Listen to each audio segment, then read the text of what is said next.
Presi, ikaw nga ba? Kailan ka pa dumating? Kahapon ho, hindi lang ako agad nakapunta dito sa inyo dahil pagod sa biyahe. Tsaka inayos ko pa yung mga dala kong pasalubong. Siyempre meron din para sa inyo, Chang. Naku, salamat.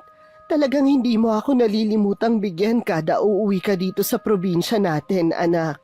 Siyempre naman ho, kayo na lang ang natitirang kapatid ni tatay at byuda na rin kayo. Tapos may asawa na rin ang lahat ng mga pinsan ko sa inyo. Ganun naman talaga ang buhay.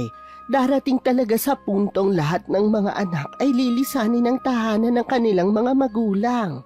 Lagi ko nga kayong inaalala kapag nasa Maynila ako kasi mag-isa na lang po kayo rito.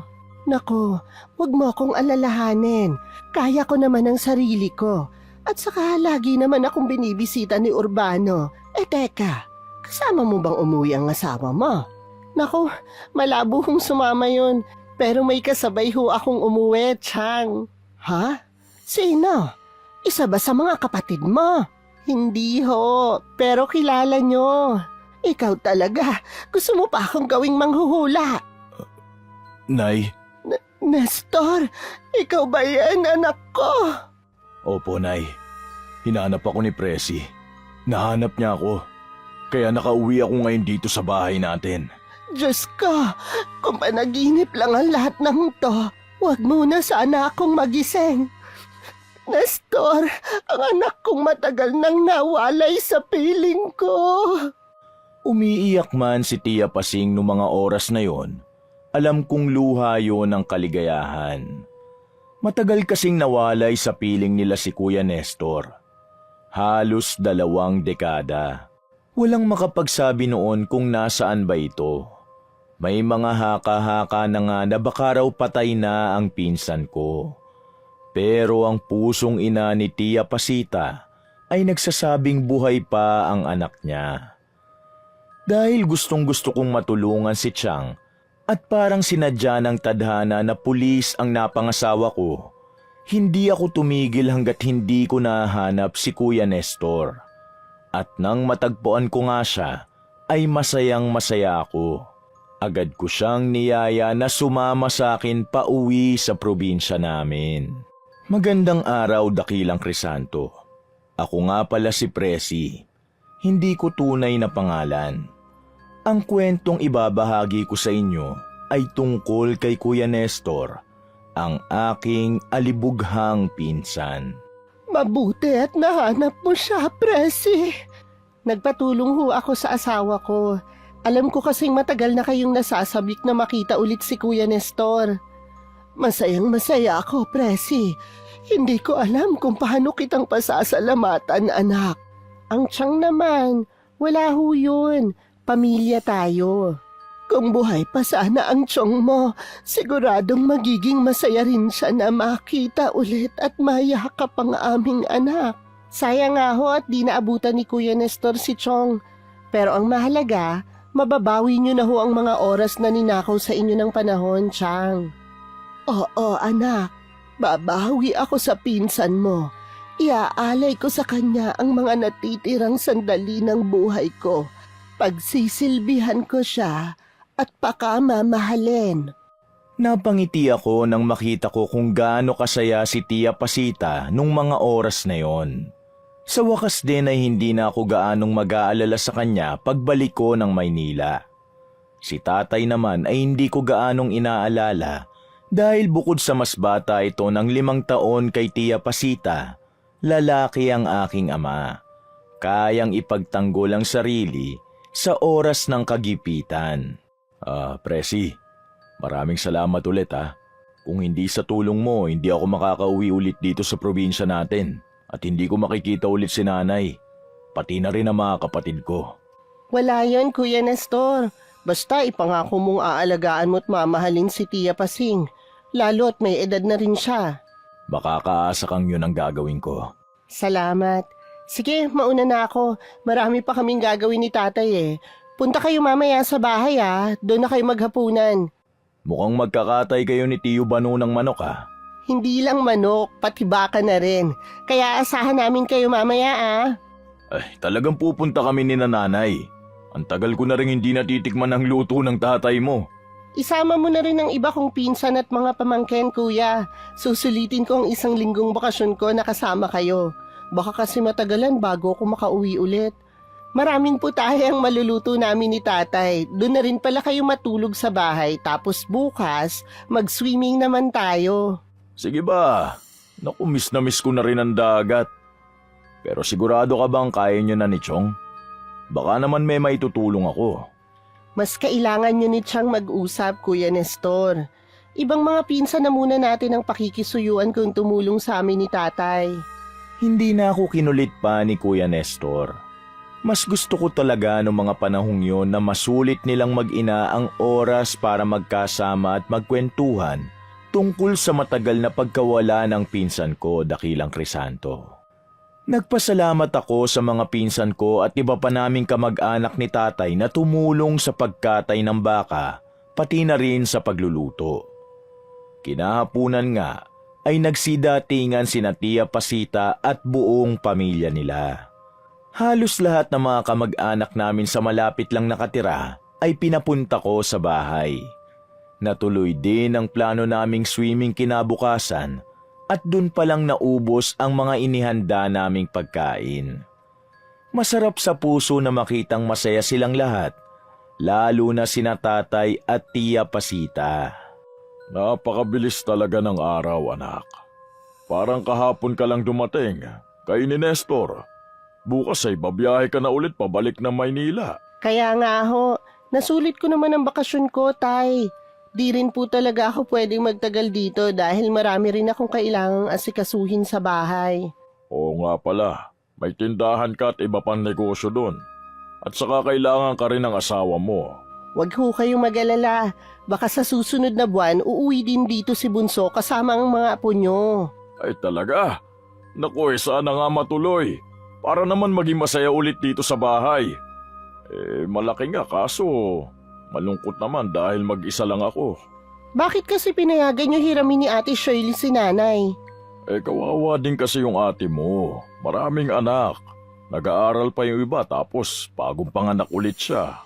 Kaya nga minsan naiinis na ho tuloy ako kay ate. Alam namang isang kahig isang tuka lang sila. Anak pa ng anak. Pati tuloy kay ni nanay no, obliga. Hayaan mo na. Apo naman namin yun eh. Mga pamangkin mo. Uuwi rin dito ang nanay mo pag pwede na ulit magkikilos si Shirley.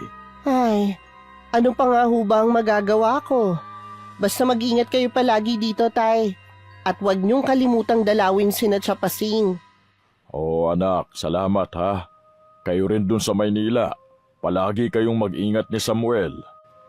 Hindi ko maiwasang malungkot pa rin habang umaandar ang bangkang sinasakyan ko paalis ng isla namin kinabukasan. Oo nga pala, nasa 40 anyos na ako noong mga panahong yon. Si Kuya Nestor naman ay 45. Dahil hindi naman ako biniyayaan ng anak, sa aming magkakapatid ay ako lang ang nakakauwi sa probinsya namin ng 1 o 2 beses sa isang taon. Ako rin ang may pinakamalaking naibibigay at naitutulong sa mga magulang ko mula pa nung dalaga ko hanggang sa ako'y magkaasawa.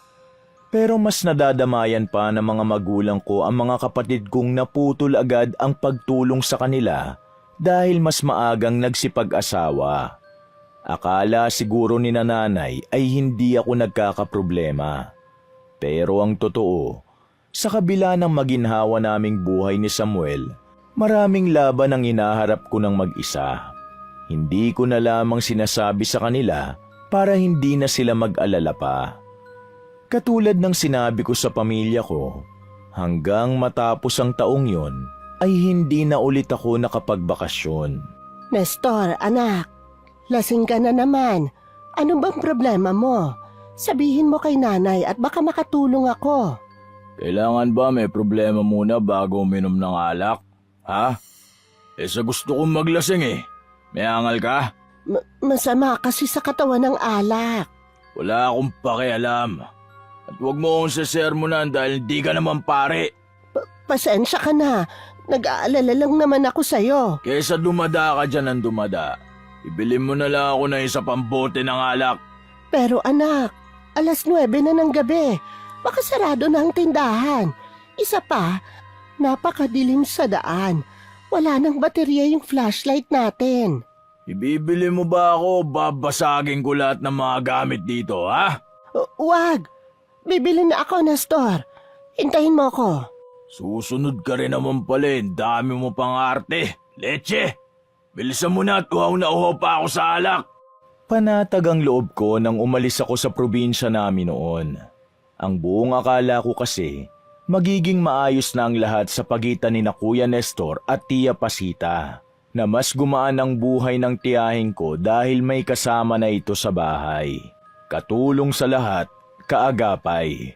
Pero nagkamali pala ako sa pag-aakalang makakabuti para sa kanya ang pagkakahanap ko sa panganay niyang anak. Manang, ano yung nabalitaan kong naghamon daw ng away kagabi si Nestor? Oh, Urbano? Huwag mo nang pagtakpan pa yung alibugha mong anak, Manang Pasing. Gano'n naman talaga ang tao kapag nakakainom ng alak. Hindi ko nilalahat pero karamihan nakagagawa ng hindi tama. Maayos naman ang pamangkin mo kapag hindi nakainom. Hindi lang yun ang nakarating sa akin, Manang. Marami pa. Kapag hindi nagbago yung si Nestor, ako ang didisiplina sa kanya. Hindi ko nga maintindihan minsan si Nestor. Noon namang hindi pa siya nawawala, mabait siyang binatilyo at ayaw sa gulo. Hindi kaya may masalimuot siyang mga naging karanasan sa loob ng halos 2 dekada na wala siya rito? Hindi ko yan masasagot, Manang. Pero susubukan ko siyang kausapin kapag nahulasan. Babalik ako dito mamaya. Dadaling ko na rin yung mga gulay at bigas.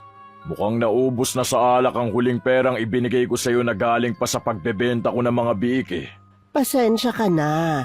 Hayaan mo't kapag nagpadala si Janet, babayaran kita, Bano. Hindi naman ako naniningil. Basta babalik ako mamaya. Kaya sabihin mo sa anak mo, mag-uusap kami ng masinsinan.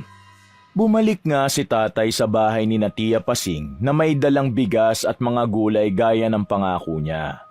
Pero hindi muna niya binigyan ng pera ang tiyahin ko dahil siguradong mapupunta lang yon sa alak. Hindi titigilan ni Kuya Nestor ang ina hanggat hindi nito nasasaid ang laman ng pitaka ng matanda. Kalmado lang ang pinsan ko nang humarap kay tatay. Kahit kilala nito ang aking ama na strikto, ay parang hindi man lang kinakabahan si Kuya Nestor. Si Tia Pasita naman ay nagtago sa may dingding at palihim na nakinig sa usapan ng magtiyo. Ano ba sa tingin mo yung mga ginagawa mo, ha, Nestor? Bakit mo pinahihirapan at binabasos ang ina mo? Pasensya na, Chong. Epekto lang ho yun ng alak. Para namang hindi ko alam na pag nakakainom kayo ng tuba at nalalasing sinasagot nyo rin si Nanang. Tsaka si Chang na pagbubuhatan nyo rin ang kamay. Hindi ako yung pinag-uusapan natin dito, Nestor. Ikaw! Kaya nga ho'y pinaalala ko sa inyo yung nagagawa nyo pag nasa ilalim kayo ng espiritu ng alak. Ang inaasahan namin, lalo na si Presi, na ngayong may kasama na si Manang Pasing sa bahay, magiging magaan na ang pamumuhay niya. Nagkamali pala kami. Bakit, Tio Urbano? Nagsisisi na ba kayo na hinanap pa ako ni Presi? Sinusumbatan niyo ba ako? Ang sa akin lang, sana naman, huwag mo nang bigyan ng sakit ng ulo ang ina mo. Matanda na siya at maikli na lang ang natitirang panahon dito sa mundo. Isa pa, hindi ka na bata o binata para magpasarap at umasta ng ganyan, Nestor. Binata pa ho ako dahil wala pa naman akong asawa eh. Kapag hindi ka pa rin nagtino pagkatapos nito, ano, kukulamin niyo ako? Anong sinabi mo? Huwag na ho kayo magkaila, Chong. Alam ko na ang lahat. Napag-usapan minsan sa inuman na si Nanang, isa palang mangtas na mangkukulam. Siguro sa inyo niya ipinamana yung galing niya bago siya namatay. Hindi mo alam yung sinasabi mo? Alam na alam ko, Tio Urbano. Kaya huwag niyo na akong madaan-daan sa pananakot. Hindi na ako bata at lalong hindi ko kayo tatay. Ginawa lahat ni tatay ang lahat ng pagpipigil nung mga oras na yon. Ayaw niyang mapagbuhatan ng kamay ang walang modo kong pinsan. Si Tia Pasing na noon ay nakikinig sa usapan ng tatay ko at ni Kuya Nestor, ang siya na lamang humingi ng pasensya sa inasal ng pinsan ko. Nagkaroon ako uli ng pagkakataong magbakasyon. Nang mabalitaan ng tiyahin ko na umuwi ako, kaagad ako nitong pinuntahan sa bahay at kinausap. O Chang, ang aga niyo ho pumarito. Papunta rin talaga ako sa inyo mamaya eh. Itataon ko na sanang bago mananghalian para dalhan ko kayo ng tinolang manok. Nasabik na kasi ko sa'yo anak, kaya di na kita nahintay na pumunta sa bahay. Kumusta naman ho? Ba't parang pumayat kayo? Hindi ba kayo kumakain? Nagjejeta kasi ko. Mahirap na kung marami pa rin kain kapag ganitong may edad na. Sa bagay nga ho, ako rin siyang medyo nagbabawas ngayon sa kanin, tsaka sa mga mamantikang pagkain. Teka pala, kunin ko lang yung mga pasalubong ko sa inyo, yung paborito niyong hopya tsaka panutsa. Ay, salamat anak. Talagang hindi ka nakakalimot sa aming lahat. Naku, syempre naman ho. Para ko na rin kayong nanay. Presi. Ho, may kailangan ho ba kayo kaya kayo napasugod dito? Ako nang mag-uuwi ng tinolang ibibigay mo mamaya. Hihintayin ko na lang maluto dito. Teka, sino nga palang magluluto? Ako ho sana, pero sabi ni nanay siya na lang daw. Bumabawi yata kasi wala siya nung huling uwi ko rito. Tamang-tama, Chang. Kwentuhan muna tayo habang hinihintay niyo yung tinola. Presi, may hihingin din sana akong pabor. Ano ho yun? Ang Kuya Nestor mo kasi gusto raw mag-alaga ng baka. Kaso wala naman kaming perang pambili ng... Magkano ho bang kailangan, Chang? 20 mil sana, anak. Pwede naman akong manghiram ng kalahati sa pinsan mong nasa ibang bansa. Patatawagan ko na lang kay Nestor. Wag na ho. Ako nang magbibigay sa inyo ng buo. Talaga, Presi. Maraming salamat, anak. Hindi ako nagdalawang isip na pahiramin ng kapital si Tia Pasita, lalo't para naman yon sa paghahanap buhay. Para rin may pagkaabalahan si Kuya Nestor. Mahirap din kasi talaga ang buhay sa probinsya. Halos pangingisda lang at pagsasaka ang pwedeng pagkakitaan. Pero natapos ang bakasyon ko na hindi ako nakabisita man lang sa bahay ni Tia Pasita. Palaging siya ang pumupunta sa amin na labis ko noong ipinagtataka. Presi, pinahiram mo raw si Manang Pasing ng pera? Oho, tay. Naawa kasi ko eh. Tsaka si Kuya Nestor naman ang mag-aalaga sa baka. Sigurado ka ba sa naging pasya mo? Bakit ho? Wala ba kayong tiwala kay Chang? Kung kay Manang, wala namang problema. Pero sa pinsan mo, ay, sana naman hindi magkaberya. Meron ba kayong hindi sinasabi sa akin, tay? Wala anak. Malaking halaga rin kasi yung 20 mil eh. Ayokong mapunta sa wala yung pinaghirapan mo. Ibabalik naman daw ho yung puhunan at hati rin kami sa pagbebentahan, tay. Hindi na sumagot pa sa akin si tatay. Nahulog na lang siya sa malalim na pag-iisip. May tiwala naman ako kina Chang at Kuya Nestor at gusto ko talaga silang tulungan sa abot na makakaya ko. Lalo pat tumatanda na rin ang pinsan ko at walang asawa. Swerte na lang kung makahanap pa sa probinsya namin ng makakasama niya sa buhay. Nang makabalik ulit ako ng Maynila, panatag ako at tiwalang magiging magandang resulta ng pagpapaalaga ko ng baka kay Kuya Nestor.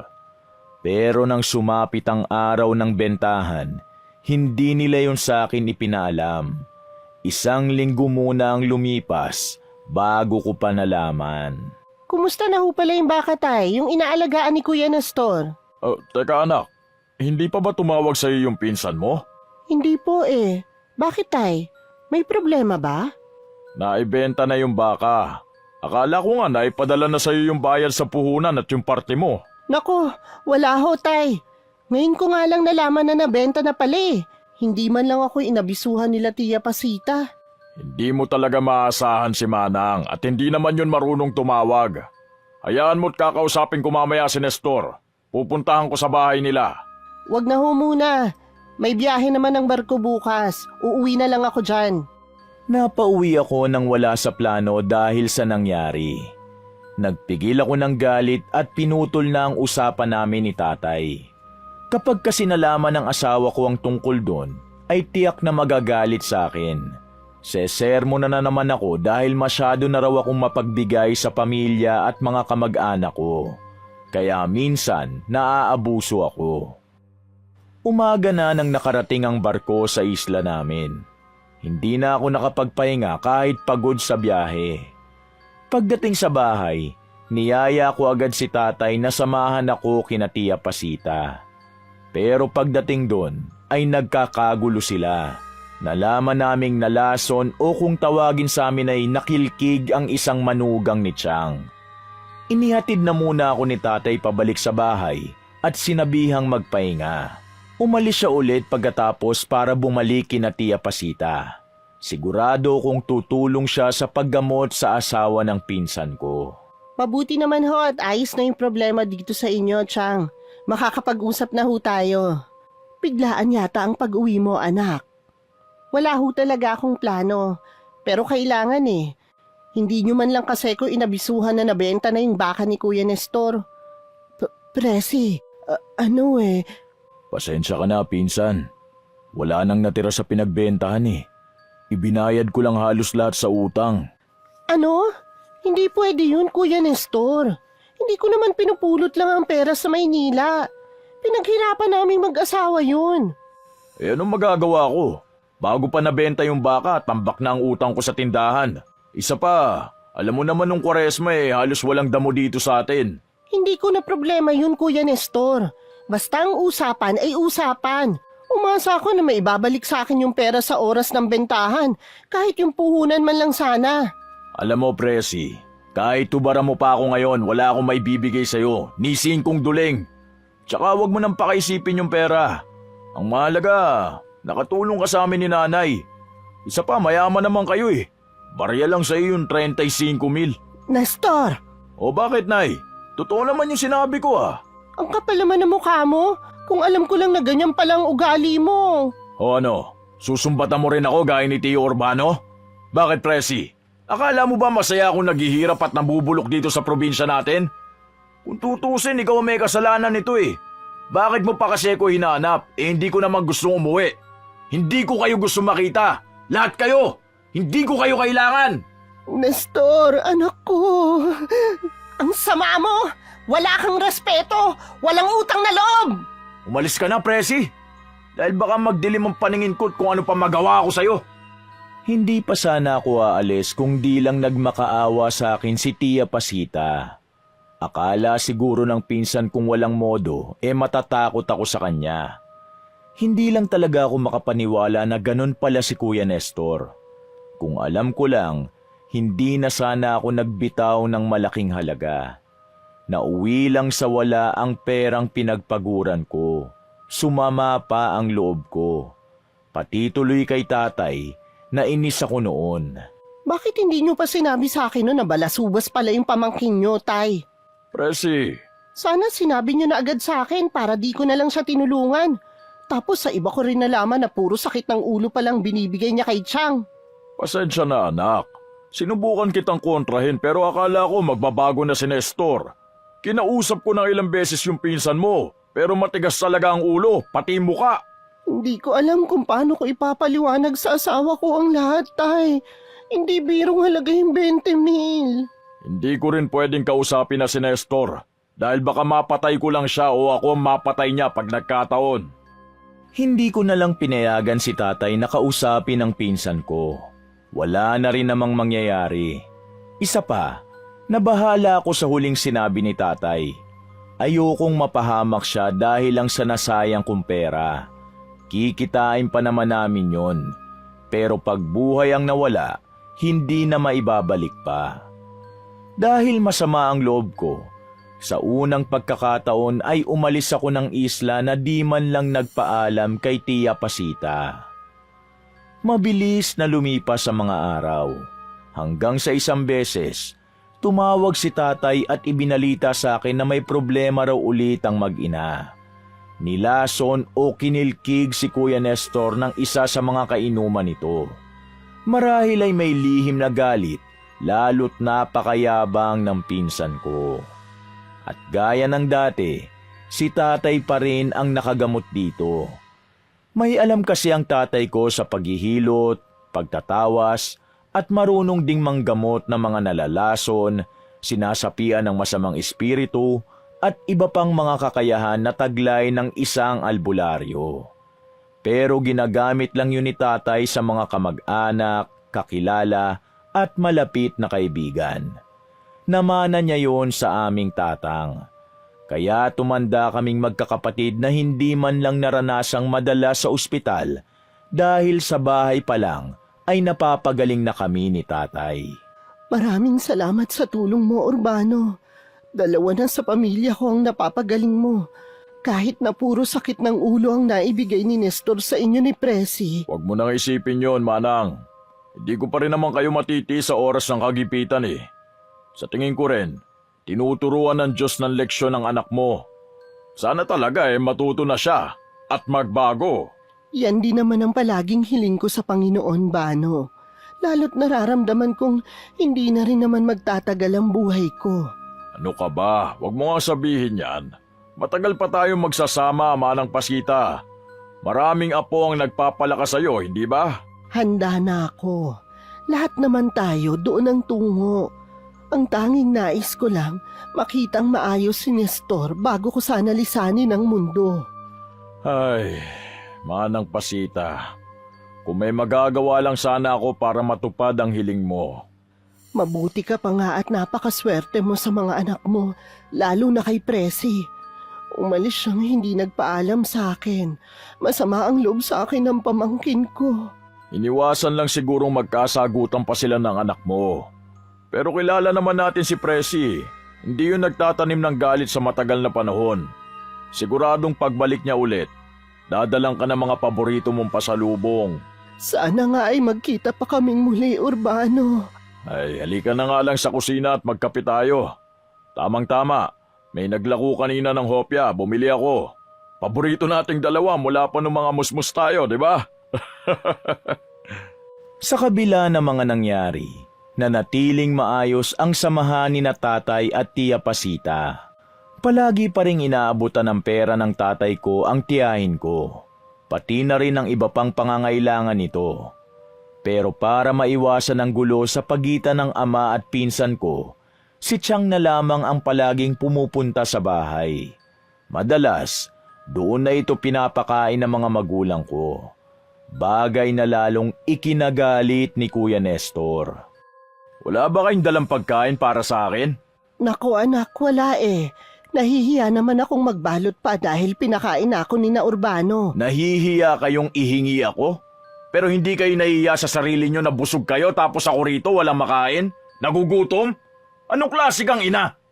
Nestor anak, huminahon ka. May pera pa ako rito. Bumili ka ng 1 kilong bigas sa tindahan at ako na ang magpaparikit ng apoy. Para pagbalik mo, huhugasan na lang at isasalang. Lintik talagang buhay to. Nakaka-impyerno. Ako ba talagang uutusan yung bumili ng bigas? Palibasa, busog na kayo eh. Hindi pa kayo nakabili habang pauwi dito? Talaga bang nananadya kayo, ha? Hindi anak. Nawala lang sa isip ko kanina. Sige na, huwag ka na magalit ha. Ako nang bibili. Tina, nawala na ako ng gana. Akin na yung pera at ibibili ko na lang ng tuba. Pero mas kailangan mo ang pagkain, anak. Mas kailangan ko na ng alak para makalimutan ko ang lahat ng problema ko. Lahat ng pangapi nyo sa akin ni na Tio Urbano. Kagaya ng dati, tanging pag-iyak na lamang ang nagawa ni Tia Pasita. Wala siyang lakas ng loob na pigilan si Kuya Nestor sa kapritsyo nito.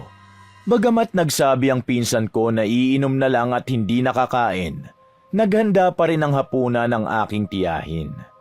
Hindi niya masundo sa inuman ng anak dahil tiyak na lalo lamang itong magagalit sa kanya. Kahit tinatamaan na ng antok, matyaga pa ring naghintay si Tia Pasita sa pag-uwi ni Kuya Nestor.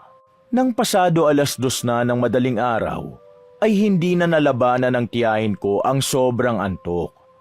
Pero naalimpungatan siya dahil sa malakas na mga sigaw at katok. Tia Pasita! Tia Pasita! Sino ba yung kumakatok? Hindi naman boses ni Nestor yon. Chang, si Kuya Nestor ho! May nangyari! Si Nestor? Diyos ko! Dindo, ikaw ba yan? Oo, kanina pa ako kumakatok. Si Kuya Nestor kasi. Anong nangyari sa anak ko? Sumakit ho biglaan siyan, tapos nahimatay sa inuman. Ano? Nasaan siya? Tara ho, sasamahan ko kayo. Nandun siya kina Bobby. Hindi na ho namin naiuwi dito dahil napakabigat. Tapos madilim pa at mabato sa daan. Yan na nga ba ang sinasabi ko? Baka dahil nalipasan ng gutom, tapos uminom pa. Chang, palagay ko hindi yun ang dahilan sa nangyari sa anak ninyo. Anong ibig mong sabihin? Malakas ho ang kutob ko, namin ni Bobby, na nadawdaw si Kuya Nestor. Diyos ko, sino naman ang gagawa nun sa pinsan mo? Hindi ko pa ho masasagot yan sa ngayon. Tara na ho at baka nagkamalay na siya. Hindi na nag-aksaya pa ng panahon sina Chang at Dindo. Pagdating nila sa bahay ni na Bobby, gising na si Kuya Nestor. Pero nagsusuka ito at walang tigil sa pagdumi. Lalong nabahala si Chapasita at sobrang awa ang nadama para sa anak niya.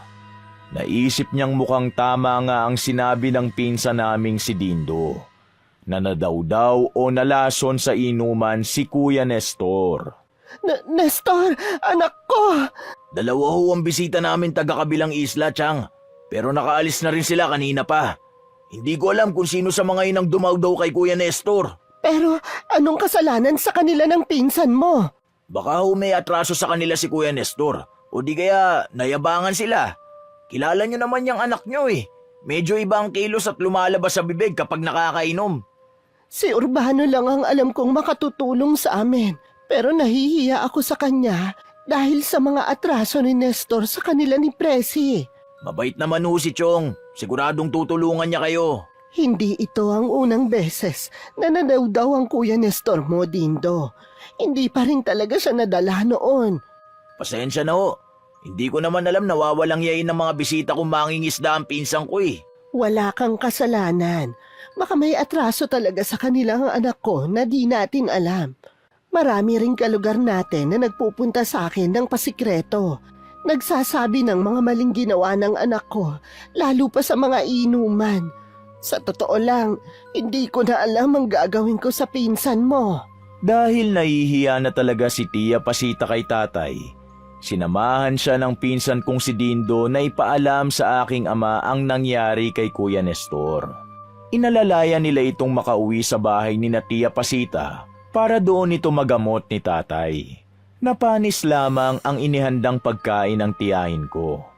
Maging siya kasi ay hindi na nakakain dahil sa kalagayan ng anak. Lalo na nung sabihin ni tatay kay Chang na delikado ang sitwasyon ng pinsan ko.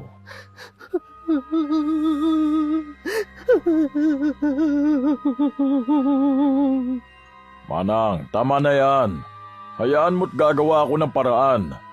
Sa ngayon, pilitin mo munang mapainom si Nestor ng langis na may asukal para hindi gaanong kumalat ang lason sa kanyang katawan. Kung pwede ko lang sanang akuhin na lang ang paghihirap ng anak ko, Bano.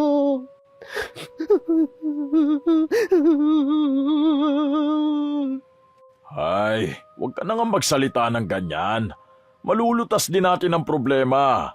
Gagawin ko ang lahat para gumaling siya. Pero sa totoo lang, matindi ang galit ng may gawa niyan kay Nestor. At mukhang may alam din talaga sa dawdaw at iba pa. Maraming galit sa anak ko, Bano. Hindi ko naman siya mapigilang lumabas ng bahay, lalo na kapag inuman ang pinupuntahan. Mahirap makakuha ng bahag o ipo-ipo sa dagat na siyang pangunahing sangkap para gumaling si Nestor. Nung unang beses siyang nadawdaw, hindi gaanong delikado yun. Parang tinakot lang siya para tumino, kaya nagamot ko siya agad nun. Kaso, hindi pa rin talaga natutoy ang anak mo, Manang Pasita. Hindi yata titigil hanggat hindi namamatay. Urbano!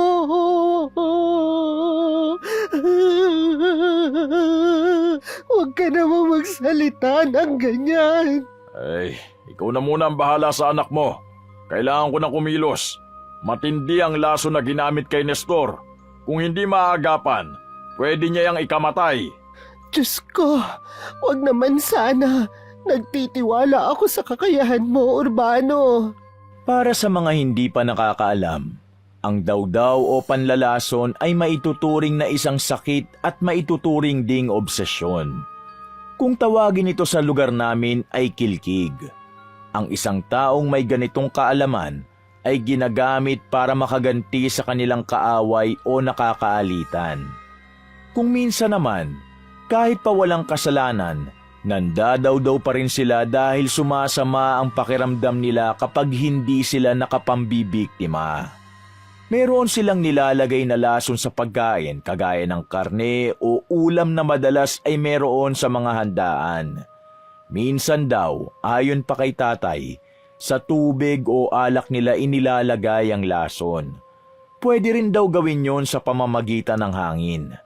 Magsasaboy sila ng parang pulbo sa hangin at ang sino mang makalanghap nun ay siguradong malalason.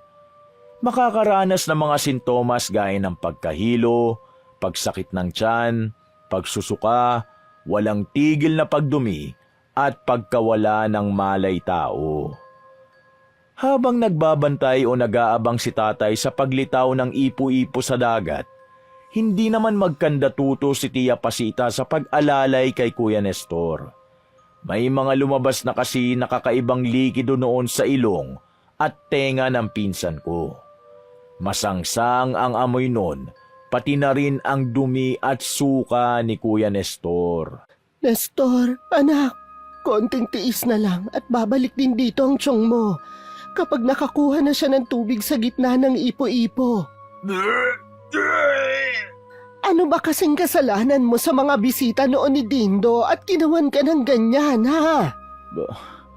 Bakit parang kasalanan ko pa? Ako pang sinisisi nyo?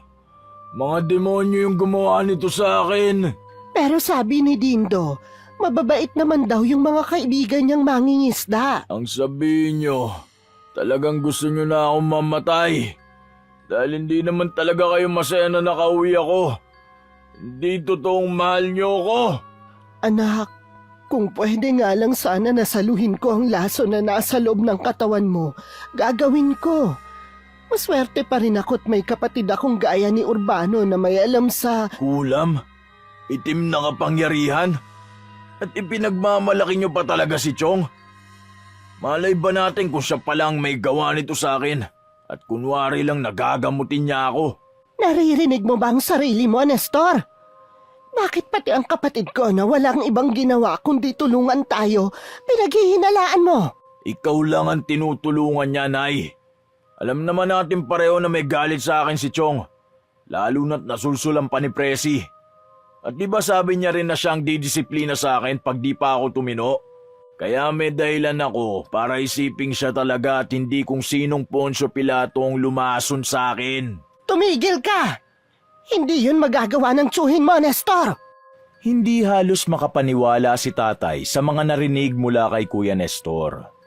Nung mga oras na yon, nasa may pinto na siya at dala ang sinalok na tubig mula sa gitna ng ipo-ipo na siyang tanging makapagpapagaling sa pinsan ko. Nagulat si Tia Pasita nang biglang pumasok si tatay. Itinuloy niya pa rin ang paggamot sa pinsan kung walang utang na loob. Habang ginagawa yun, tahimik lang si tatay. Si Kuya Nestor naman ay hindi man lang kababakasan sa mukha ng pagsisisi. Alam nitong narinig ni tatay ang mga sinabi nito, pero walang pakialam ang pinsan ko. Urbano! Alis na ako, Manang. Pagpahingay mo na lang muna si Nestor hanggang sa bumalik ang lakas niya. Kung pwede sana, wag na ulit dadayo ng inom kung saan-saan. Huwag kang mag-alala, sasabihin ko siya. Maraming salamat, Bano. At pasensya ka na rin sa mga narinig mo kanina. Ginagawa ko ang lahat ng ito dahil sa'yo, Manang. Kapag nawala ka na, hindi ko na alam kung sino pang tutulong sa suwail mong anak kapag nalagay ulit sa bingit ng kamatayan ng buhay niya. Urbano! Sige na, mauna na ako. Marami pa akong trabaho naghihintay sa bahay. Basta dating gawin, Manang. Laging bukas ang tahanan ko para sa'yo. Salamat, kapatid ko. Pagpalain ka pa nawang lalo ng Panginoon. Dahil sa sama ng loob, Nangako si tatay sa sarili na huling beses na niyang tutulungan si Kuya Nestor. Sa susunod na may mangyari ulit sa pinsan ko, pababayaan niya na ito kahit pa magmakaawa sa kanya ang tiyahin ko. At pinanindigan nga ni tatay yun. Nang mapansin naman ni Tia Pasita ang tila panlalamig ng aking ama, nahiya na rin itong pumunta sa bahay namin. Mas umiral noon kay tatay ang pride, kaya tiniis din ito ang nakatatandang kapatid. Kaya wala silang kamalay-malay noon na sobrang miserable na pala ng sitwasyon ng matanda sa piling ng balasubas nitong anak.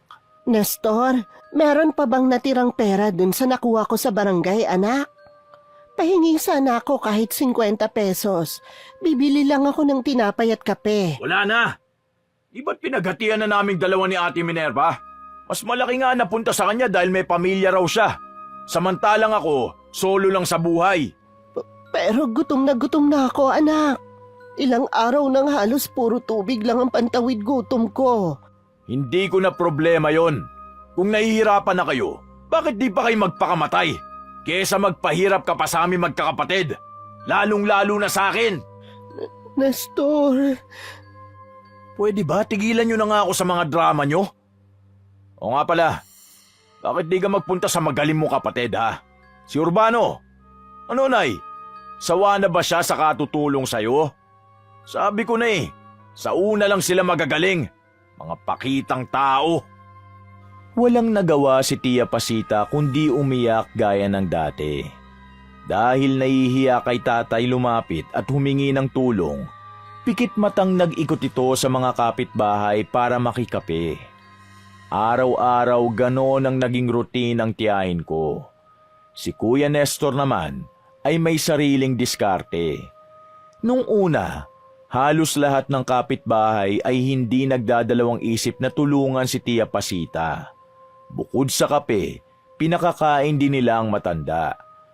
Pero dumating din sa puntong nagsawa na ang mga ito hanggang sa isa-isa nang nagsasarado ng pinto tuwing natatanaw na paparating ang tiyahin ko. Malayo ang bahay ni Ate Minerva at alam din ng matanda na wala itong mahihita sa anak nitong babae. Kaya sinubukan itong lumapit sa manugang na si Lenny. Lenny, anak, ako ito, ang biyanan mo. Nariyan ka ba sa loob? Umalis na nga kayo! Wala kayong mahihita sa akin! Kung yung sarili nyo ang mga anak, di nyo malapitan. Ako pa kaya? Eh di ko naman kayo kaano-ano. Lenny, pati ba naman ikaw? Itataboy din ako. Pakiusap anak, makikituloy muna ako dito sa inyo. Ipaglalaba kita, ipagluluto, ipag-iigib, lilinisan ko ang bahay ninyo at aalagaan ang mga apo ko. Hindi ko kailangan ng kasama. Sanay naman akong kami lang ng mga bata dito kapag wala si Ricardo. Bumalik na lang kayo sa bahay nyo at alagaan nyo yung alibughan yung anak. Kung ayaw mo akong patuloyin, bigyan mo man lang sana ako ng pagkain. Gutom na kasi ko. Ang galing nyo rin naman ano? Ni pisong duleng, wala kaming natikman sa nakuha nyo bilang senior citizen. E pinaubos nyo kina Ate Minerva at Kuya Nestor sa mga paborito nyong anak. Tapos ngayong namumulubi na kayo. Saka nyo lang kami maaalala ni Ricardo? Ang kapal naman ho ng pagmumukha nyo. Patawad kung may sama kayo ng loob sa akin mga anak. At pasensya na sa abala. Sige na, aalis na ako. Basta mag-iingat kayo palagi ng mga bata. Mahal na mahal ko rin si Ricardo at ang mga apo ko. Nung araw na yon, pauwi si tatay galing sa pagbili ng trigo para sa mga alaga naming baboy. Nagulat siya nang madaanan si Tia Pasitang nakasalampak ng upo sa labas ng bahay ni Lenny. Kahit mula sa malayo ay narinig ng tatay ko ang hagulgol ng tiyahin ko. Dahil hindi naman kalayuan sa bahay namin ang bahay ng pinsan kong si Ricardo, inihatid muna ni tatay sa bahay ang dalang sako ng trigo. Sa kanya binalikan si Tia Pasita. Manang Pasing? Urbano! Bakit nandito ka sa labas? Hindi ka ba pinapapasok ni Lenny? Hayaan mo na. Kasalanan ko, Urbano. Napabayaan ko ang iba kong mga anak dahil natuon lahat ng atensyon ko kay Nestor. Pero hindi tamang tratuhin ka ng ganyan ng manugang mo. Lenny! Lenny, lumabas ka dito, babae ka! Isa ka pa! Wala kang pinagkaiba kay Nestor! Wala ka ring modo! Nakikiusap ako, Urbano. Hayaan mo na si Lenny. Huwag na sanang lumaki pa ito at makarating kay Ricardo. Kaya namimihasa yung mga yan Kinukonsinti mo, Manang. Sa akin hindi pwede yan. Parang hindi ka nila napakinabangan nung malakas ka pa. Mga walang utang na loob! Halika na. Umalis na tayo. Baka matakot ang mga bata sa'yo. Tayo na lamang ang umunawa dahil tayo ang mas nakatatanda. Ay, oo na. Pero bakit ka ba naparito? At bakit parang humpak na humpak yung pisngi mo? Ang payat mo naman ang pasita. Akala ko ba may nakuha kang pera at ayuda sa barangay noong nakaraang buwan? Huwag mo sabihing naubos agad. Pwede bang mamaya ko na ipaliwanag? Nahihilo na kasi ko. Manang pasita! Mabuti na lamang at mabilis ang mga kilos ni tatay. Nasalo niya si Tia Pasita bago pa ito tuluyang bumagsak sa lupa. Kahit gano'n na ang sitwasyon, nananatiling manhid at bingi si Lenny sa mga pangyayari. Dinala ni tatay sa bahay ang tiyahin ko. Nagtulong sila ni nanay para bantayan ito. Pinahira ng langis ng nyog sa sentido at buhok, pati na rin sa likod. Matsyagaring pinaypaya ni nanay si Chang at sa awa ng Diyos, nagkamalay din ito makalipas ang halos kalahating oras.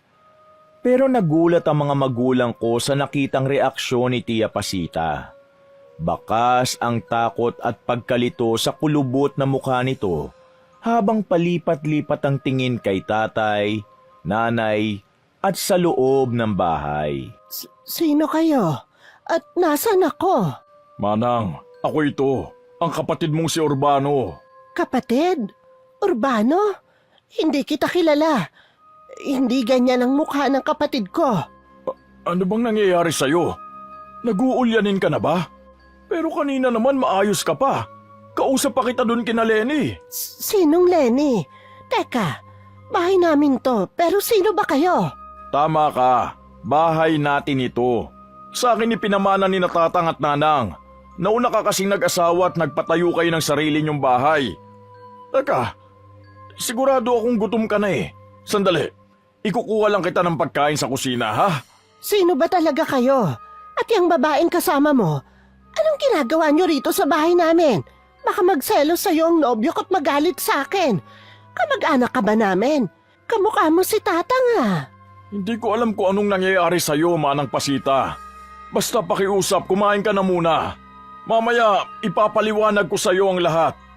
Sige, pero sigurado ka bang mapagkakatiwalaan kayo? Baka mamaya lasunin niyo ako. Hinding-hindi ko magagawa yun sa'yo at huwag kang mag-alala dahil kasabay mo kaming kakain. Nakahinga ng maluwag sina tatay at nanay nang sa wakas ay makumbinsi rin nila si Tia Pasita na kumain. Hinayaan din nila ito nang lumabas para maglakad sa palibot ng bahay namin. Alalang-alala si tatay. Sinabihan naman siya ni nanay na tawagan ako para ipaalam sa akin ang kalagayan ng pinakamamahal kong Tia Pasing. Halos hindi ako makapaniwala noon sa mga sinabi ni tatay. Matinding galit ang naramdaman ko dahil sa mga nalaman ko. Tay, magpapadala ho ako. Hindi pa kasi ko pwedeng umuwi lalo't biglaan. Kailangan ko munang asikasuhin ang mga negosyo namin dito. Ikaw ang bahala, anak. Ipinaalam lang namin sa iyo ang kalagayan ni Manang Pasing. Nito na lang din naman namin nalaman na matagal na pala siyang halos palaboy at nanlilimos ng pagkain at kape sa mga kapitbahay. Kasi naman, hindi nga kami nagkikita. Diyos ko, talaga po? Kawawa naman si Chang. Nagulat nga kami ng nanay mo. Nung nagkamalay kahapon, hindi na kami kilala. Pero sabi niya, kamukha ko raw si Tatang. At naaalala pa niya ang bahay natin na pamana ni Natatang sa akin. Ano bang nangyari sa pera ni Chang na nakuha sa barangay, Tay? Sabi ni Lenny, sina Minerva at Nestor daw ang naghati. Pero mas malaki ang napunta kay Minerva dahil katwiran may pamilya siya. Samantalang si Nestor, binata. Binigyan lang yata ng 100 si Manang tapos nilustay na nila lahat ng pera. Makakatikim talaga silang lahat sa akin pag uwi ko dyan. Pati yung Lenny na yun, lalo na si Ate Minerva at Kuya Nestor. Napakahayop nila. Hindi ko nga alam kung bakit nagkagano ng mga pinsan mo, Presi. Basta kayo nang humawak sa perang ipapadala ko para kay Tia Pasita, Tay. Siguraduhin nyo na walang matitikman ang mga suwail niyang anak ni isang kusing. Huwag nyo na rin pauwiin sa kanila si Tia Pasing. Gagawa ako ng paraan para makauwi ako dyan sa susunod na buwan. Oo, anak. Hayaan mo't akong bahala. Salamat, Presi, ha. Mag-iingat ka dyan palagi, anak. Oho, Tay. Kayo rin ho dyan. Halos ilang araw akong hindi makatulog pagkatapos ng pag-uusap namin ni tatay. Palagi akong balisa at tulala. Hindi naman ako agad makaalis dahil walang mag-aasikaso sa mga negosyo naming mag-asawa. Nagdasal na lang ako na sana'y gumaling na si Tia Pasita. At sana'y hindi na siya bumalik pa sa mga anak niyang walang kwenta. Baka mga pinsan ko pa ang pumatay kay Chang Dakilang Crisanto. Hanggang isang araw, hindi raw sinasadyang makita ni Tia Pasita si Kuya Nestor sa daan. Urbano, ikaw nga. Mabuti naman at nakita na kita. Ano mo sinasabi niyo, Nay? Hindi ako si Urbano. Ako si Nestor, ang anak na pinabayaan mo. Bano, bakit ka ba galit sa akin? Ilang linggo na kitang hinahanap. May mga tao kasi sa bahay natin. Hindi ko sila kilala. Isang babae at isang lalaki. Pero yung lalaki, kamukha ni Tatang. Mababait naman sila, kaya lang, estranghero pa rin sila. Halika na, umuwi ka na sa bahay natin. Tigilan mo nga ako. Umaarte ka lang ba o nababaliw ka na talaga, ha? Wala ka nang ang silbi, mukhang magiging perwisyo ka pa sa akin. Nestor, hayop ka! Wala ka talaga modo! Anong klaseng anak ka, ha? Kung hindi nyo hinayaang makalabas itong baliw nyong kapatid, di sana hindi ako pinepeste. Walang iya ka talaga! Sumail! Sige, isa pa! Akala mo hindi kita lalabanan, ha? Sige, lumaban ka! Tignan natin kung hanggang saan yung tapang mong hayop ka! Tama na, tama na. Pakiusap, huwag mo saktan ang kapatid kong si Urbano. Manang? Kita mo na, nasisiraan na ng ulo yung matandang yan. Wag mo nang pauwiin niya sa bahay ko, Urbano. Magsama kayo sa impyerno. Napakasuwail mo, Nestor. Sumpain ka! Urbano, saan ka pupunta? Huwag mo ko iwanan dito mag-isa, Urbano. Halika na, umuwi na tayo, Manang. Hindi siya si Urbano. Siya si Nestor, ang alibughamong anak. Litong-lito pa rin si Tia Pasita nung mga oras na yon. Ang isip at alaala kasi nito ay bumalik sa nakaraan. Sa mga panahong dalaga pa ito at binata pa si tatay. Kaya inakala nitong si Kuya Nestor si tatay na kapatid nito at si tatay naman ay napagkamalan ni Chang na isang kamag-anak ni Tatang. Hindi rin alam ng aking ama kung ano ang nangyari kay Chang. Pero siniguro niya na hindi na ito babalik pa sa puder ni Kuya Nestor o kung sino man sa mga anak nitong pulos walang pakialam kay Tia Pasita. Lenny! Lenny! Ano ba yun, Chong? Grabe naman kayo makatawag. Ano bang problema? Nandyan ba si Manang? Kaninang umaga pa nawawala, hindi ko mahanap. Natingnan nyo na ho ba sa bahay nila? Baka naman umuwi doon. Malabong pumuntahin dito. Paano nga pupunta ulit sa'yo hindi mo man lang nilabas nung nakaraan? Anong klase kang manugang? Naku, Chong, nagdadahilan lang yata kayo na wala si nanay. Gusto nyo lang yata talaga akong sermonan eh. Aasta ka ng ganun tapos ngayon ayaw mo mapagsabihan? Totoong nawawala si Manang. Wala na nga akong nagawa maghapon kakahanap ko sa kanya eh. Kalimutan na natin yon at nakalipas na. Ang atupagi na lang nyo ang paghahanap sa biyenan ko. Pero kung ako talaga ang tatanungin, walang ibang pupuntahan yun at hahanapin kundi ang paborito niyang anak, si Kuya Nestor. Kahit napuntahan na ni tatay ang bahay ni Tia Pasita bago siya nagpunta kina Lenny, bumalik doon ang tatay ko at nagbakasakaling naroon nga ang tiyahin ko, Dakilang Crisanto. Pero hindi niya pa rin ito nakita. Hanggang inabot na ng gabi si tatay sa paghahanap. Laylay ang mga balikat na umuwi siya sa bahay namin. Labis ang pag-aalala sa nakatatandang kapatid na ibinilin kong alagaan at bantayan niyang mabuti. Lalo pat tila wala sa sariling katinuan ng matanda.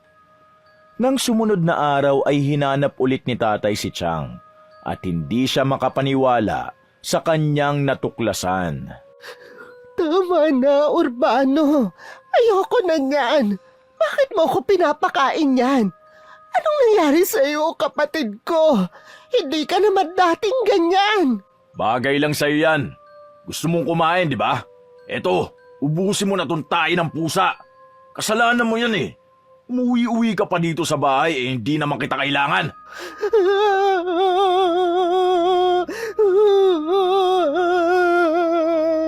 Nestor! Anong ginagawa mo sa nanay mo?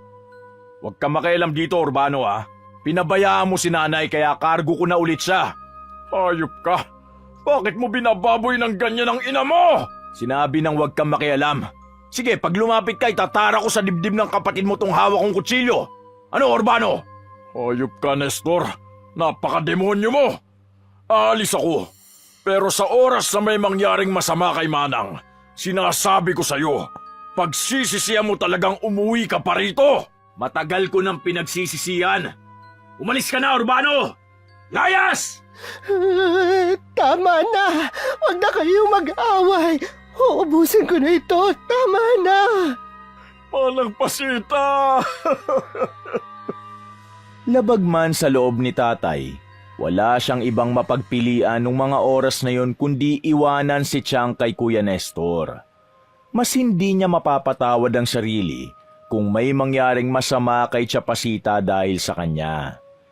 Hindi niya muna ipinaalam sa akin ang mga kaganapan para hindi ako gaanong mag-alala kay Chang. Hindi man nakuha ni tatay ang tiyahin ko pero araw-araw pa rin niya itong pinupuntahan at tinatanaw mula sa malayo. Hindi niya mapigilan ang paninikip ng dibdib at pagtulo ng mga luha tuwing makikita itong nahihirapan. Nagsisibak ng kahoy, nag-iigib ng tubig, naglalaba, nagluluto at naglilinis. Mga bagay na si Kuya Nestor dapat ang gumagawa, lalo pat matanda na ang ina nito. Ang lahat ng yon ay inilihim sa akin ni tatay Dakilang Crisanto. Chong! Ano yun, Lenny? Anong masamang hangin na nagdala sa'yo dito? Chong naman eh! Hanggang ngayon ba galit pa rin kayo sa akin dahil sa nangyari? Masama ang loob ko sa'yo. Dismayado ako. Wala ka rin konsensya gaya ng mga bayaw at hipag mo. Humihingi ulit ako ng pasensya. Pero Chong, ibang sadya ko sa inyo. Si nanay raw nakita ni Dindo na naglalakad sa daan. Parang wala daw sa sarili. Hindi rin daw siya nakilala at naglalaway daw si nanay. Ha? Saan daw niya nakita si Manang? Papunta raw ho sa may simbahan eh. Hindi niya naiuwi dito dahil nung sinubukan niyang hawakan, kinagat daw siya.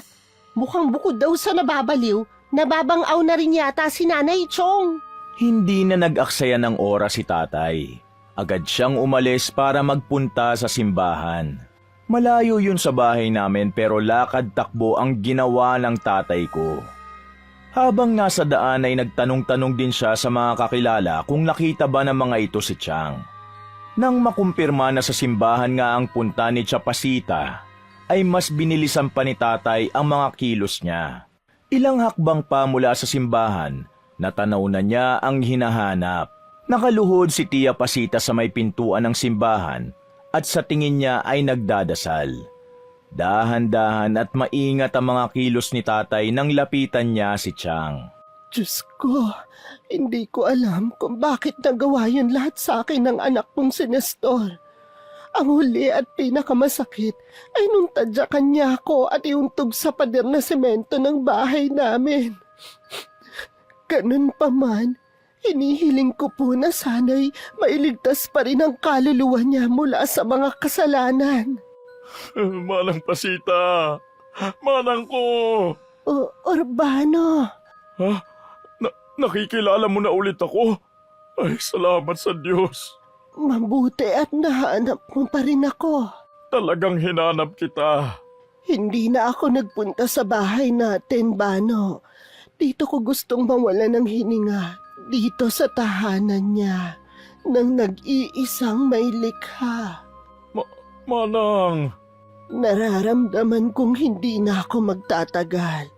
Pakitignan mo si Lenny habang wala pa si Ricardo.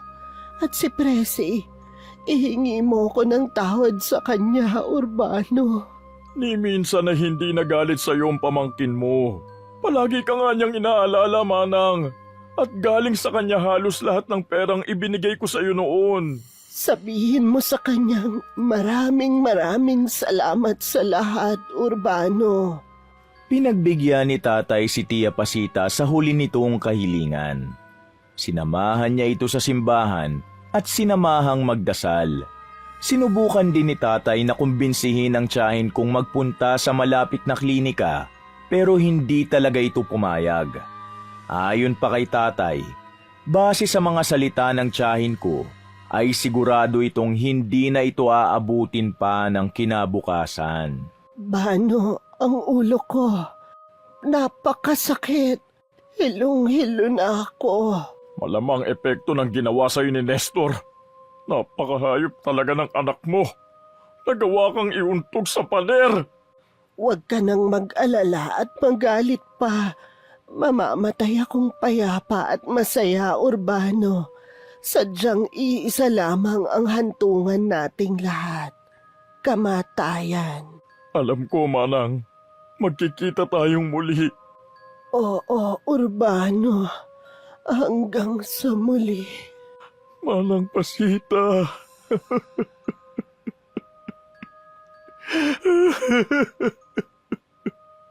Sa bisig ni tatay na wala ng hininga si Tia Pasita, dakilang Crisanto.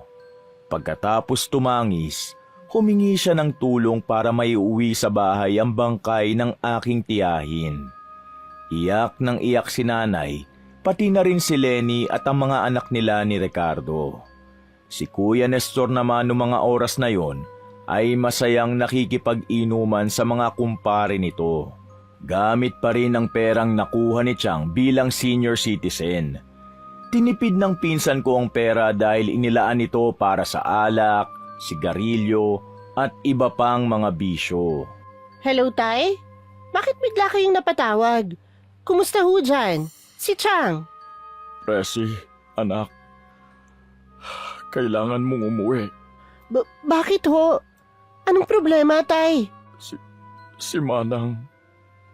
Wala na siya, Presi. Patay na si Manang Pasing. Hindi. Kailan pa, Tay? Chang! Tiyapasing ko! Pagkatapos naming mag-usap ni tatay, nagpaalam agad ako sa asawa ko na uuwi ako sa probinsya. Inasikaso ko rin muna ang mga maiiwan kong negosyo. Iyak ako ng iyak, dakilang Crisanto.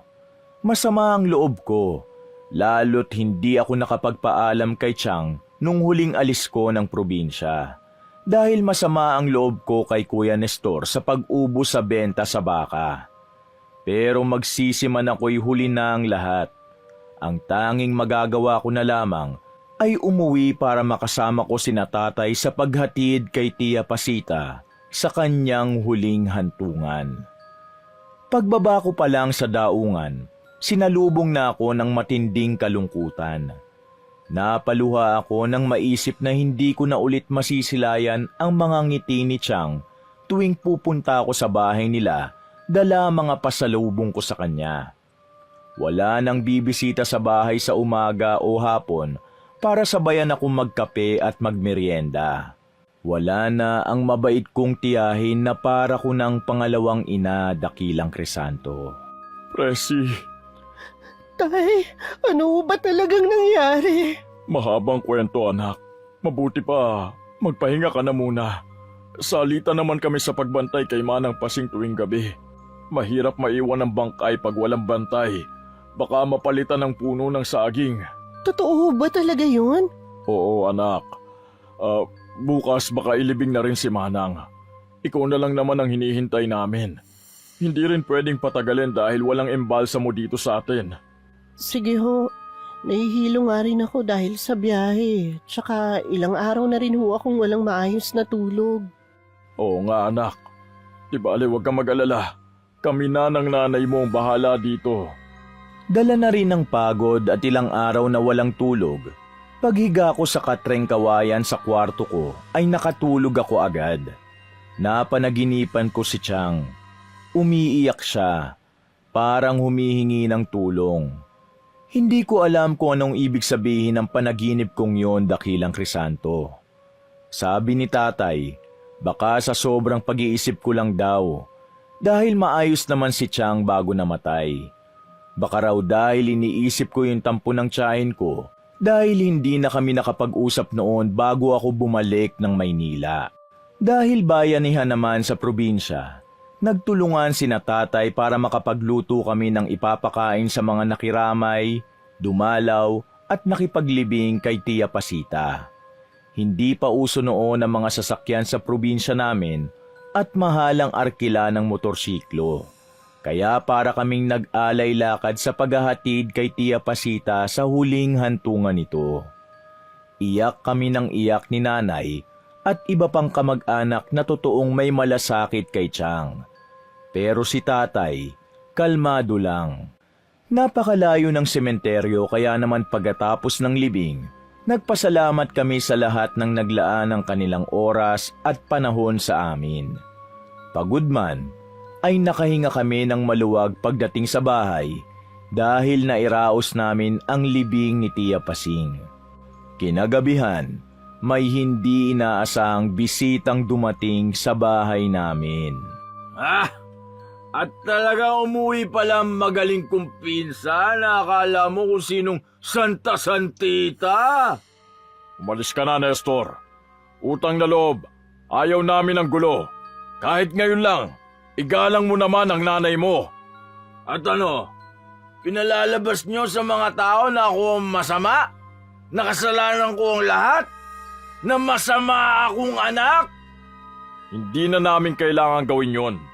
Alam na ng lahat ng tao dito sa atin kung paano mo tratuhin si Manang Pasing nung nabubuhay pa siya. Eh di ikaw na magaling, ang bayani. Kaya tama lang sa kanya yun. Ang pahirapan, gutumin, pakainin ng tayo ng pusa, tadyakan, duraan, at iuntog sa pader ang ulo. Anong sabi mo? Naririnig mo naman, di ba? Huwag mo sabihin kailangan ko pang ulitin, hindi ka naman bingi, Presi. Hayop ka! Sinasabi ko na nga ba? May dahilan kung bakit nangyari yun kay Tia Pasita. Puro ay pamahiin. Talagang oras na niya. At kayo, baka kayo na ang susunod sa kanya. Lalo ka na, Urbano! Hindi na kinaya pang magtimpi ni tatay. Naubos na ang pasensya niya sa pinsan kung may sa demonyo yata. Nasuntok niya ito ng sunod-sunod. Dahil lasing si Kuya Nestor at mas pinalakas si tatay ng matinding galit na nararamdaman, hindi ito nakalaban, Dakilang Crisanto. Hanggang sa nawalan ito ng malay sa pwesto kung saan nakalagay ang kabaong ni Chang nung hindi pa naililibing. Ako naman ay nagkulong sa kwarto ko at doon inilabas ang galit na nararamdaman dahil sa mga natuklasan ko. Sobrang sakit malamang napakarami palang tiniis ng tiyahin ko sa mga huling araw nito sa mundo, na naging napakamiserable pala ng buhay nito dahil kay Kuya Nestor. Hindi ko maiwasang sisihin ang sarili ko dahil ako ang gumawa ng paraan para mahanap at maiuwi sa probinsya ang pinsan kong salot pala. Habang umiiyak ako ay may bigla akong naalala. Binuksan ko ang kabinet na pamana pa ng nanay ni tatay na si Nanang Leoncia. Kinuha ko doon ang isang lumang baul. Hindi alam ni tatay na doon ko yon tinago sa loob ng matagal na panahon. Ang buong akala niya, inilibing na yun noon kasama ni Nanang Leoncia. Matagal ko munang tinitigan ng baul bago binuksan. Sa loob noon ay may isang maliit na libro na kulay itim at isang manika na kung tawagin ay antigwar. Ayon kay Nanang Leoncia, Gamit yon ng mga sinaunang mangkukulam. At napakalakas daw ng kapangyarihan ng Antigwar. Kailangan ko lang makakuha ng hibla ng buhok ng taong gusto kong parusahan. Napangiti ako nang maalalang nasa labas pa si Kuya Nestor at walang malay dahil sa mga tinamong suntok mula kay tatay. Presi anak, anong ginagawa mo? Tay, wala ho. May dumapo kasing lamok sa mukha ni Kuya Nestor eh. Bakit lumabas ka pa gabi na? Hindi ho ako makatulog eh. Napansin kong maliwanag ang buwan. Parang masarap titigan. Ay, gaya ng ginagawa mo nung bata ka pa. Oho, Paano mo naman nakita yung lamok? bukas ho kanina tong dala kong flashlight, tay. Pinatay ko lang nung lumitaw bigla yung buwan. Nagtatago lang pala sa likod ng mga ulap. Hindi rin naman ako inaanto kaya sasamahan na muna kita rito. Naku tay, wag na ho. Papasok na rin ho ako sa loob. Akala ko ba? Bigla ho akong tinamaan ng antok eh. Tara na ho tay, tulog na tayo. Mukhang hindi naman nagduda si tatay sa akin, Dakilang Crisanto.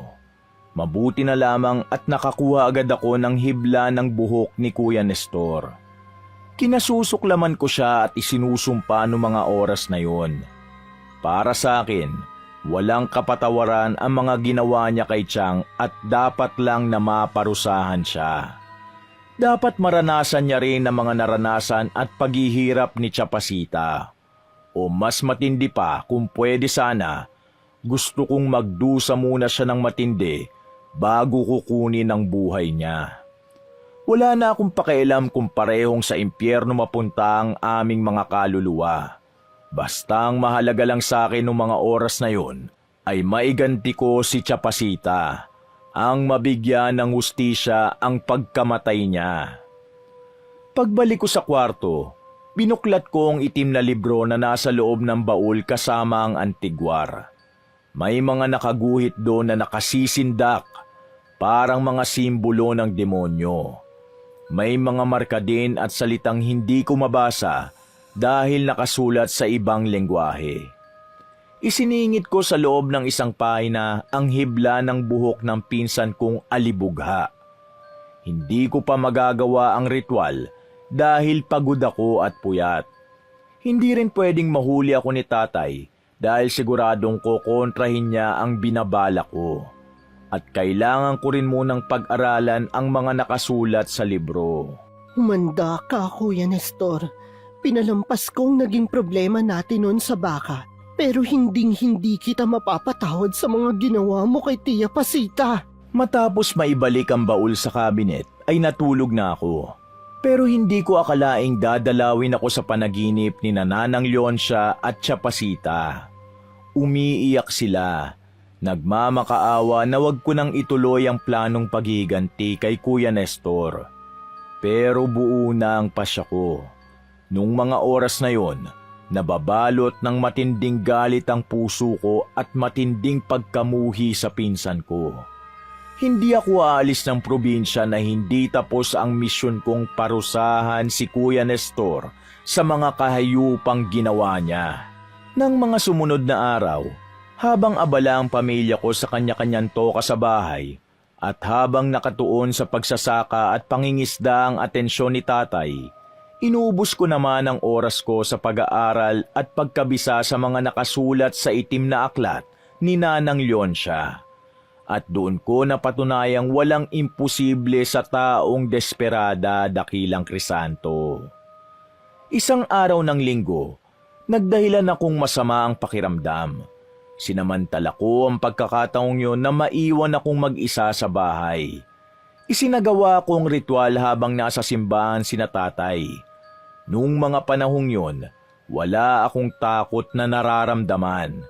At humina na rin ang pananampalataya ko sa Diyos dahil nga mas nanaigang galit sa puso ko. Isang mabagsik na paghihiganti ang ipinataw ko sa pinsan ko, Dakilang Crisanto. Sino ba yung nag-uugas sa kusina? Mag-isa lang naman ako dito sa bahay Teka nga't matignan. Sino bang nandyan? Nay? O bakit parang nakakita ka ng multo, anak?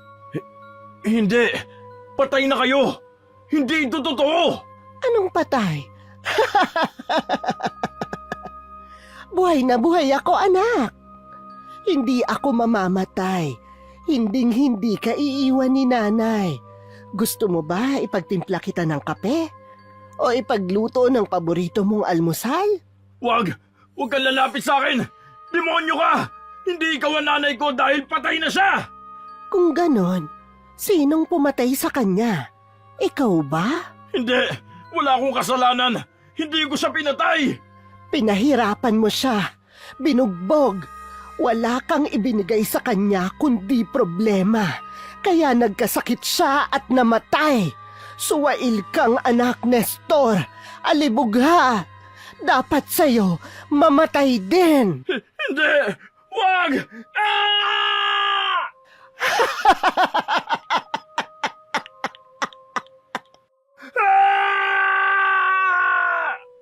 Halos araw-araw, ganoon ang nararanasan ni Kuya Nestor. Nakikita niya si Tia Pasita na parang buhay pa rin at gumagawa ng mga gawaing bahay. Pero tuwing magtatama ang paningin nila, nakakaramdam ng labis na takot si Kuya Nestor dahil nanlilisik at mapupula ang mga mata ni Tia Pasita. Sinabi niya kina Dindo at Lenny ang tungkol doon, pero tinatawanan lang siya at sinabihang marahil ay epekto lang ng alak, kaya parang nagkakaroon na siya ng mga halusinasyon. Halos ayaw nang umuwi ng pinsan ko sa bahay nila para makaiwas sa inaakala niyang multo ni Tia Pasita. Pero kahit saan siya magpunta, nasusundan siya ng matanda. Pilit siyang pinauuwi sa bahay nila para lagi silang magkasama. Nang hindi na alam kung kanino palalapit para humingi ng tulong, napilitan si Kuya Nestor na pumunta sa bahay namin. Chong, pinagsisisihan ko na ang lahat. Ayaw akong tigilan ng multo ni nanay. Anong multo ang sinasabi mo? Si nanay, halos araw-gabi ko siyang nakikita at kasama sa bahay, Chong. Ayaw niya akong tigilan. Baka gusto niya na ako isama sa kabilang buhay. Malabo yung sinasabi mo, Nestor. Maayos ang pagkamatay ni Manang. Sa bisig ko siya nawala ng hininga. Walang dahilan para magmulto siya. Hindi kaya inuusig ka lang ng budhi mo dahil sa mga ginawa mo noon sa ina mo? Nagsasabi ako ng totoo. Bakit ba ayaw niyong lahat maniwala sa akin, ha? Huwag mong sigawan si tatay. Namimihasa ka na talaga, Kuya Nestor. Kung babastusin mo lang pala ang tatay ko, umalis ka na at umuwi ka na sa inyo. Hinihintay ka na doon ni Chang. Presi, ikaw! Hindi kaya ikaw ang may kagagawa ng lahat? Ikaw ang nagmana sa pagiging mangkukulam ni Nanang! Paano nga kung oo? Tama ka, kinukulam nga kita. At wala ka nang magagawa kundi hintayin ang kamatayan mong demonyo ka. Ikaw ang pumatay kay Tia Pasita. Hayop ka! Presi, huwag mo sabihing... Diyos ko, bakit anak? Patawad, Tay. Pero hindi ko pwedeng bawiin ang ginawa ko kay Kuya Nestor. Ang ulo ko! Ang tiyan ko! Ang buong katawan ko! Chong, tulungan mo ako! Presi, maawa ka! Nestor! Kahindik-hindi ka mga sumunod na pangyayari, Dakilang Crisanto.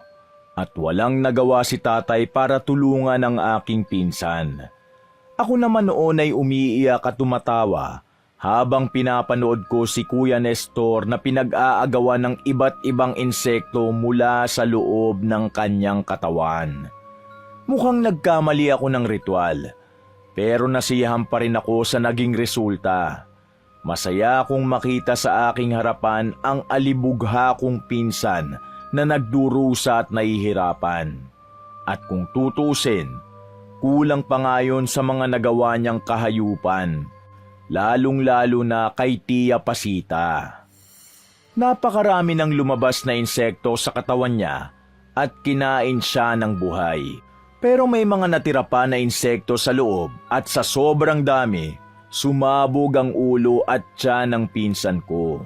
Nagkalat sa bakuran namin ang mga laman at piraso ng kanyang katawan. Pero ang mga insekto ay nanatiling buhay. Walang namatay kahit isa. Hindi tumigil ang mga yon hanggat hindi nauubos kainin ang wala ng buhay na katawan ni Kuya Nestor. Halos matulala si tatay, pero wala na rin siyang nagawa pa. Sa wakas, naiganti na rin kita, Tia Pasita. Wakas! Mga kapatid, naiibigan niyo ba ang ating kwento? Maraming salamat ha. Kung hilig niyo rin ang mga kwentong pag-ibig, pakisuportahan naman ang isa ko pang channel, ang Mr. Love Tagalog Story. At pakicomment na rin kung taga saan kayo, para naman alam ko kung hanggang saan umaabot ang mga kwento ko. Salamat uli!